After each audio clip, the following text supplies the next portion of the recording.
So as Michelle indicated, I manage the enforcement department here at Reliability First, and I have Joe Tromba from SERC. He's a lawyer over at SERC. He's presenting with me today, was also very integral to the preparation of this report.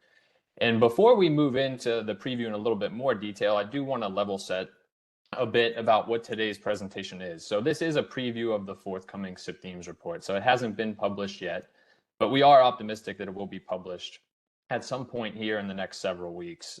So this is really a sneak peek opportunity for you all to hear some of the themes before it's published and kind of get you in the right mindset before you have an opportunity to read it.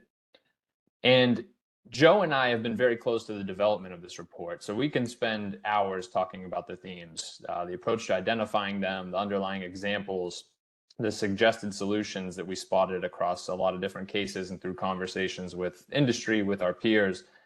But we aren't here today to cover all of that. We don't need anyone to clear their whole calendars for the rest of the afternoon. We just want to spend 20 to 30 minutes with you and briefly highlight the 4 themes that you're going to see in the report, give you a feel for what you can expect to read, and encourage you to reach out to us, either following today's presentation or following publication of the report.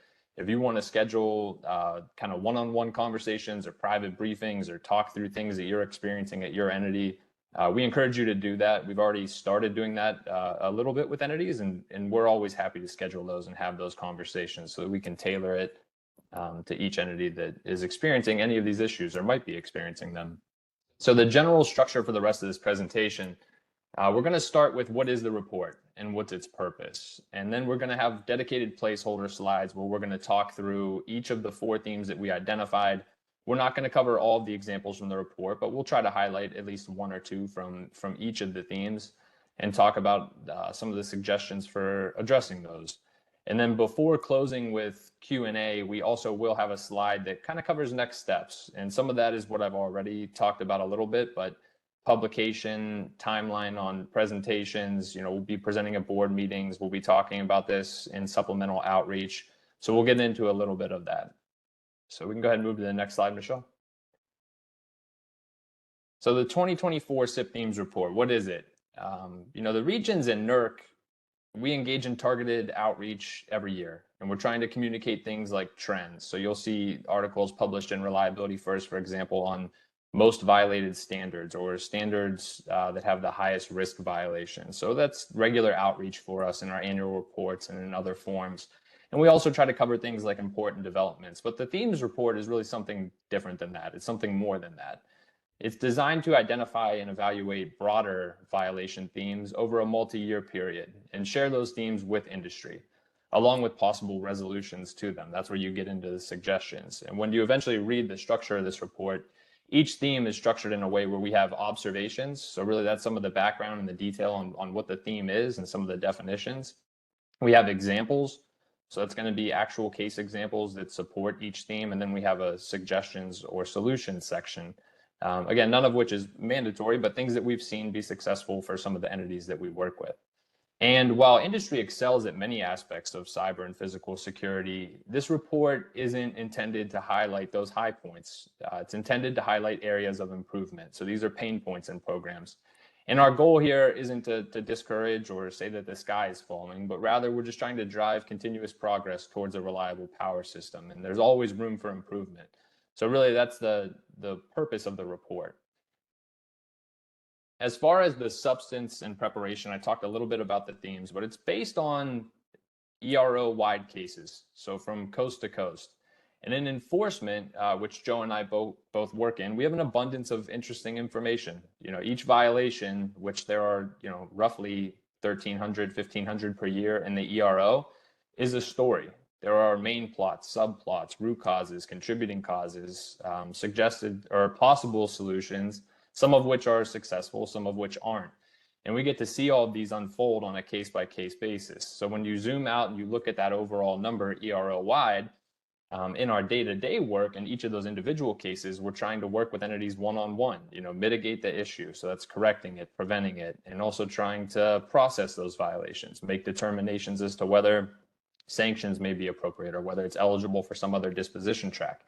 But in the themes report, we're looking at those 1,000 cases, or over multiple years, thousands of cases, for common threads that we can pull on, things that we're seeing that thematically work their way across multiple violations, and really for that matter, more significant violations, so that we can tell that story and reach back out to industry, because we think there's a lot of value in this information as we again move towards that goal of continued progress. So with this report, it's a multi-regional report. So all of our peers were involved in participation, analysis, drafting of the report, and will be involved in supplemental outreach. So we have a wealth of information and experience that go into preparing something like this. And in addition to being based on the actual cases themselves, a lot of the report and the substance in it is based on your conversations with us, your interactions with us on cases. Sometimes in the course of processing a case, we may have conversations about things that are not working for you, or pain points that you're experiencing. And those conversations are very valuable. They help inform work product, they help all of us collectively get better. So with that said, we can now move into a quick preview of what the 4 themes are. So we're going to cover 4 of them on the slides. The first theme is going to be a concept that we're going to refer to as latent vulnerabilities, and I'll explain what that means on the next slide. And then Joe's going to cover the 2 themes after that, which are insufficient commitment to low impact CIP programs. And then finally, we're going to move into shortages of labor and skill sets, and the final theme, which is performance drift. And again, we'll give you context for what each of these things mean, but those are the 4. And we can move into the next slide, Michelle. So the first theme you see in the title and subtitle here, latent vulnerabilities and the importance of internal detective controls. And the first bullet that we've added to this slide is actually a working definition for what we're calling latent vulnerabilities. So we're talking about long-standing higher risk issues that evade detection and persist within entities' environments. And in the report, you're going to see drawn out examples from real cases involving physical security issues, electronic access issues, and patching issues. For purposes of today, I'll talk about one example, but I do want to spend a little bit of time talking about the common trajectory we've seen entities follow in the CIP space over the last several years.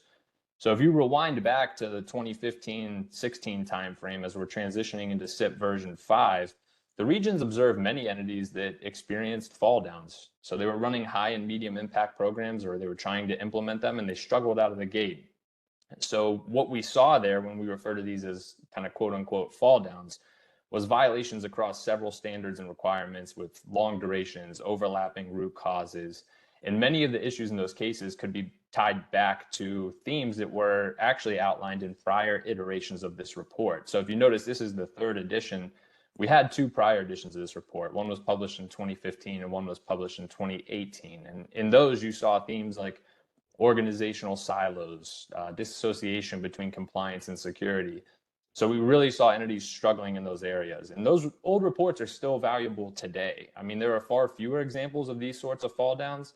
We've seen industry respond well to those. The misses were never really acceptable, but growing pains were to some extent expected. And we've seen entities mature their approaches, work on developing strong internal control programs, work on sustainability and scalability of CIP programs. So with that success, we've seen far fewer examples of the fall downs, and we see more of what I'm going to be talking about here, which is while we don't see quite as high a volume of higher risk issues, we do still occasionally see some higher risk issues. They tend to be more isolated in nature, and they tend to exist for a long time undetected, even in entities that are running those strong programs. So to draw that out with an example on today's call, I'm going to talk about one case involving electronic access.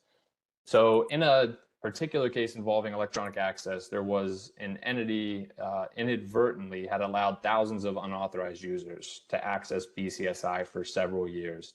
And this was due to inherited and overlooked configurations. And basically, if you had access to their corporate network, you would have had the ability to get to a pretty significant BCSI location. And this particular issue was found by happenstance.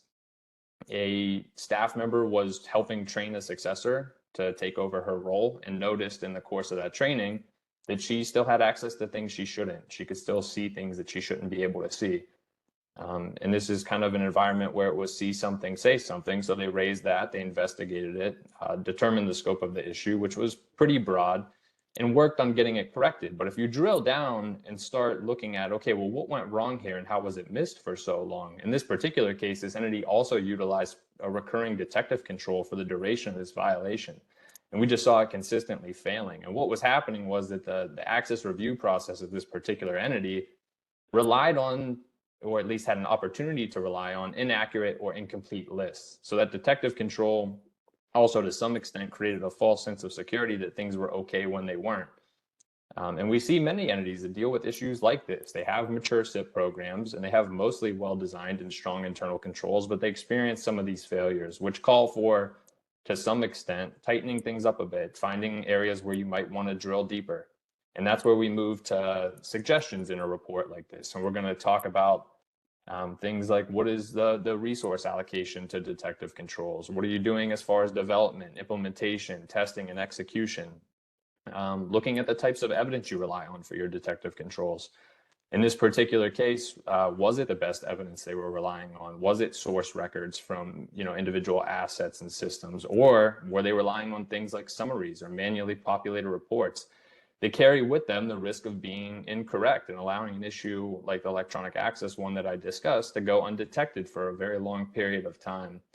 We also talk about things like internal audits or audit-like activities. And we recognize that you have to be risk-based in these endeavors and the entities are grappling with different resource constraints. However, there are opportunities where you should be diving deeper. And that's what we're trying to shine a light on, some areas where we think it could be worth taking a look in the report. And with that, I'll turn it over to Joe to jump into the next theme. Thanks, Tom. My name is Joe Tromba. I'm legal counsel at SERC, and I just want to thank you all and RF for allowing me the opportunity to speak today about the CIP themes report. I'm very excited to talk about themes 2 and 3 of the CIP themes report, which Tom had referenced earlier. So we'll start with theme 2, which is insufficient commitment to low impact programs. And when it comes to this theme, the regions have been seeing an increase in recent years in the number of non-compliances involving low impact programs, and the regions expect this trend to continue. And that could be for a number of reasons, but a major reason is that newer and future reliability standards, they are raising the bar as it relates to the compliance obligations of these low impact programs. And then on the flip side, there are a lot of entities that have larger programs, and the low impact aspects of their programs are often overlooked. For these larger entities, for these larger programs, the low impact sides of that are not ingrained in the entities. It's not inherently a part of who they are, so it's often overlooked or thought as an afterthought, and it can just boil down to basically a check the box list of activities for these low program areas and maintaining compliance with those areas and just maintaining strong security programs with those areas. So what are some examples that we've seen with this theme?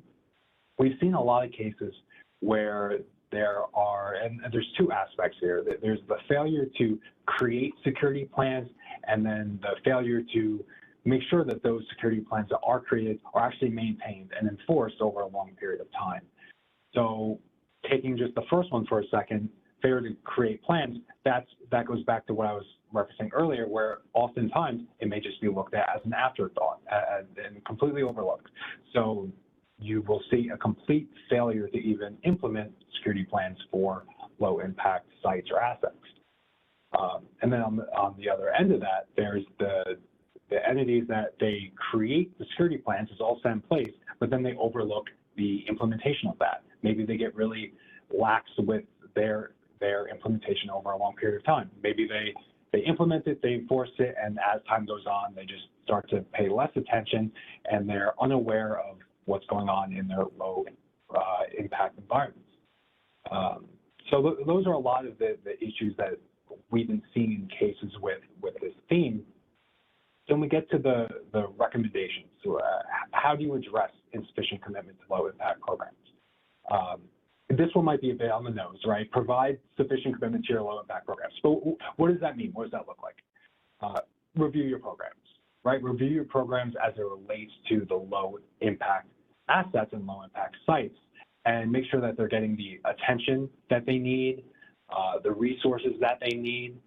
And on the other end of that, just be aware of what's going on in your environment. Be aware of the technology that you have. the controls that you have, any security plans or procedures, policies, anything that you have in your low impact areas, just be cognizant of that and be aware, because a lot of those issues that we've seen with this theme can boil down to a lack of awareness. So, and then we're going to move on to theme 3. Next slide, please. And that is shortages of labor and skill sets. And this is an expansive theme, but basically it boils down to this is the theme associated with those non-compliances that we've seen relating to workforce. And there's a lot of different areas about this, and we could be here talking all day just with this one thing. But a major example that we've seen with this is we'll have entities who have a skilled, knowledgeable worker who leaves for whatever reason. Maybe they retire, maybe they are terminated, or they go to a different seek employment elsewhere. And for whatever reason, the worker leaves, and the entity fails to sufficiently transfer that worker's job responsibilities to other skilled staff. And there are a couple different elements going on there, right? There's the failure to have a succession plan. Somebody leaves and they don't really know what to do next. They don't plan for that. And then there's the other aspect of, well, maybe they don't have anybody who can fill those shoes, or not even just fill those shoes, but can handle those responsibilities and who are well equipped to be able to do that. And that sort of brings us into another point associated with this theme, which is the difficulties that entities are having with obtaining and retaining skilled workers. And then lastly, I would say a major theme that you see with this theme is that entities are failing to consider the staff when it comes to implementing new programs, controls, or solutions into its CIP program. They fail to consider how many staff will be needed for that project, what staff will be needed for that project, what skill level will they need, and what resources do they need. And these are all points that are often overlooked when it comes to implementing these projects. An example of this is we saw a big case where an entity spent a lot of time, money, and resources in implementing this new technological solution. They put so much effort into making sure the solution would work with their environment and would be a good fit for them, that they overlooked the actual implementation of it. It was all about just getting it in and not how will this work going forward. So they failed to consider what staff will be needed to help implement this new solution or oversee it, and how many staff, what the skill level of the staff needed for those assigned to this. They failed to consider all those staff aspects, those staff ramifications when it comes to the solution. So as soon as they implemented the solution, they almost immediately started to run into issues with it because of everything that they had overlooked. So how do you address shortages of labor and skill sets? This is probably one of the more creative avenues when it comes to the different themes here, in that there's a lot you can do, and you can get very creative with how you approach this. First, we'll just take the example I said a moment ago with you have a skilled worker who leaves, and for whatever reason, and I mentioned a couple reasons before, the job responsibilities are not transferred over to staff to be able to do those responsibilities. So let's say you have the skilled worker leave. If you know that you have skilled, knowledgeable workers who maybe even they're on the tail end of their career, maybe you know they're gonna retire soon, utilize your workers. Utilize that experience level, that skill while you have it. See if they can help mentor newer staff, more inexperienced staff. See if they can help spread their knowledge and their experience while you still have them. And then that brings us to another point of obtaining and retaining skilled workers. Maybe you need to revisit your recruiting efforts. Maybe you need to start recruiting from colleges to high schools to job fairs. And then lastly, the last aspect I'll get into here is make sure that you consider your staff when implementing any kind of new program, control, solution, any kind of new project. Make sure you consider the staff implications there. How many staff are going to be needed? What staff will be needed? What's the skill level of the staff that's going to be needed? And what resources are the staff going to need? Are they going to need a specific kind of training or any kind of awareness activities like that when it comes to the new project? So those are all things to consider when it comes to suggestions for how to address shortages of labor and skill sets. Thank you.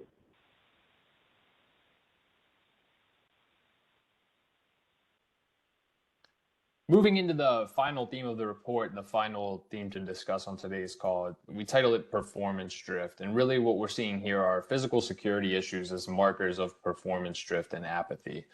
And physical security has long been a focal point for the ERO. And I think all of us can agree that protecting grid assets from physical breach, misuse, and damage is a long-standing and continuous responsibility. And one thing we've observed over the last few years in reviewing a lot of the non-compliance data is slippage in physical security programs due to a variety of factors. And we're talking about things like apathy, circumvention, complacency, inattentiveness, and other forms of, frankly, sloppy execution in physical security programs. And when it comes to specific examples, there are cases of staff letting individuals into secure areas when they forgot or never or no longer had credentials. Staff relying on assumptions.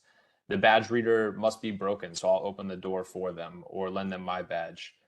They seem like they were supposed to be here, so I went ahead and let them in. Propping doors, ignoring alarms, allowing visitors to roam free, leaving doors and gates open. Again, getting back to sharing badges. This theme is going to highlight a lot of examples like that across the caseload. And the story here is that we're seeing signs of culture-driven performance drift. And the main message here is that entities ideally are not fostering an environment where people are substituting individual judgment calls in place of security protocols.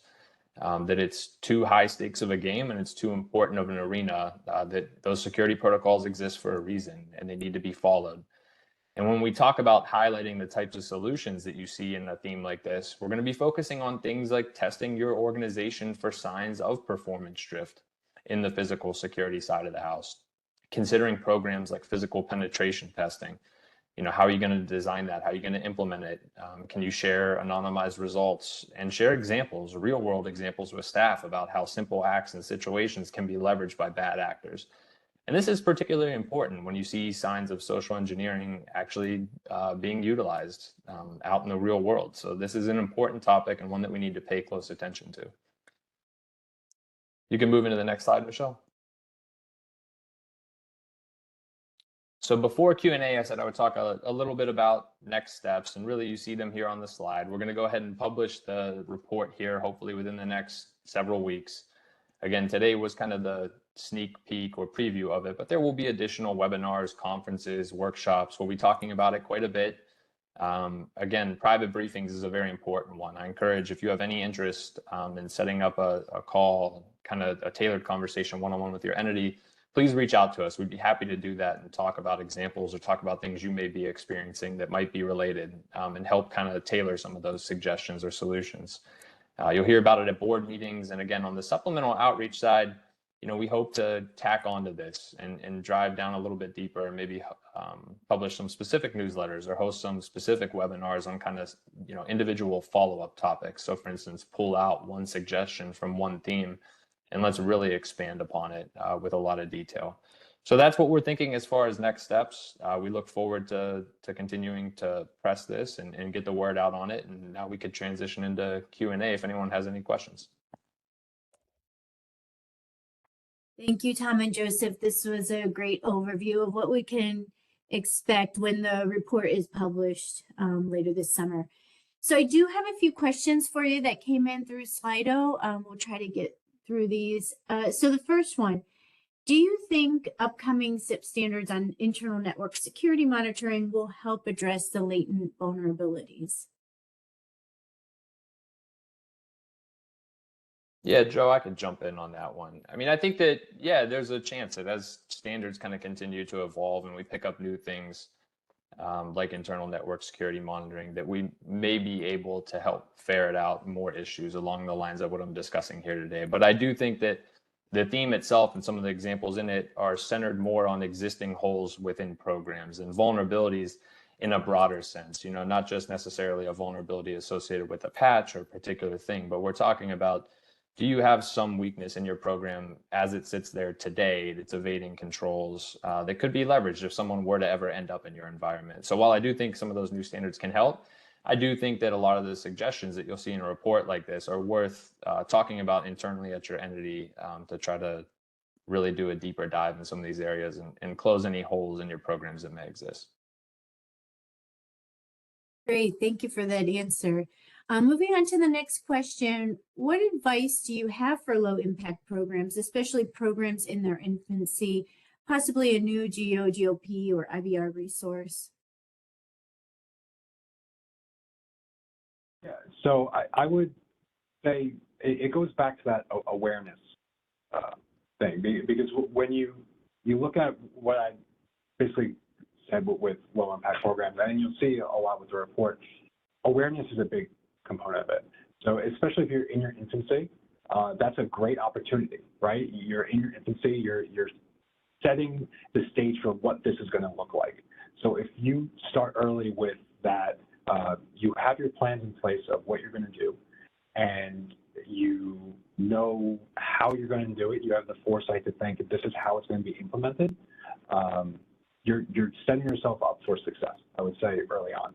So I would say just it comes back to that awareness, and I would say you're in a good place if you're in infancy and you're hearing all of this now, and you're going to be able to read the report now too. And there's going to be a lot more in the report, as Tom mentioned, with specific takeaways too, with insufficient commitment to low impact programs that we just weren't able to go over today due to time purposes. But hopefully that helps answer your question in the meantime.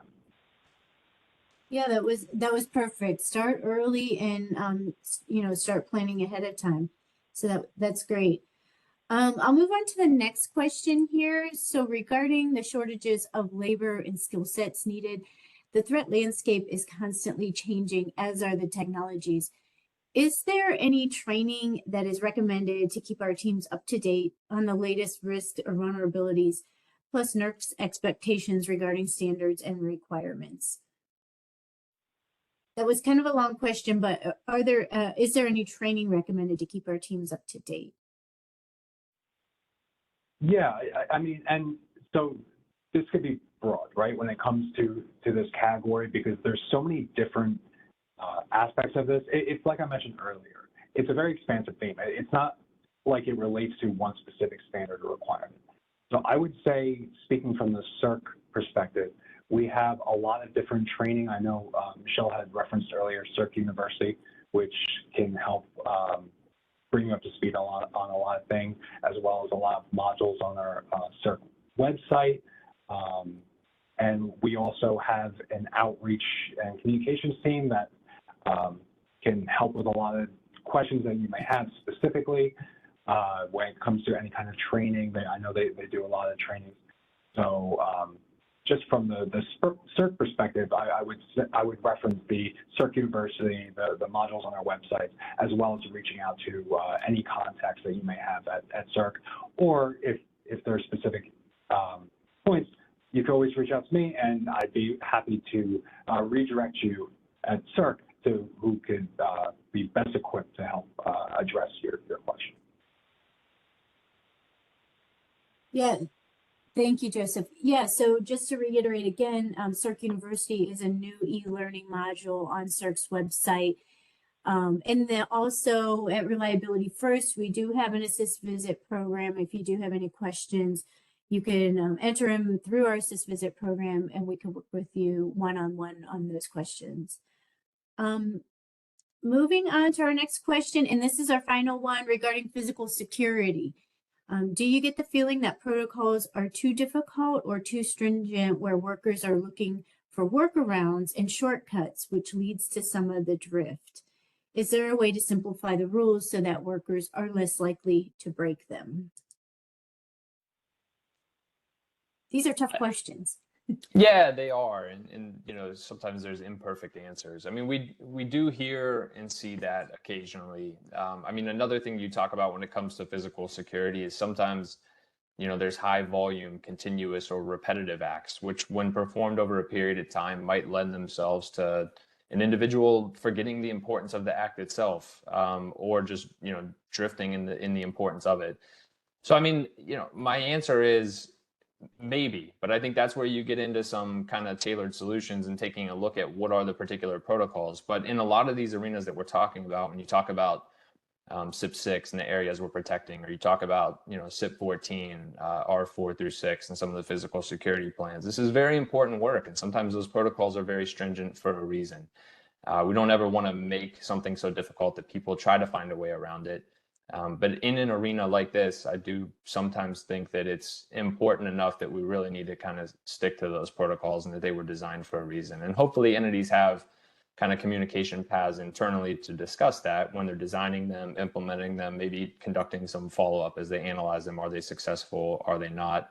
And even as you do some work to maybe investigate a theme like this internally at your own organization. But you know, that's how I think I would tackle that question. It is maybe, but I also think we're in an important enough area that following those strict rules is of the utmost importance. Great. Well, thank you so much, Tom and Joe. We will definitely be looking forward to seeing the full report published in the upcoming months.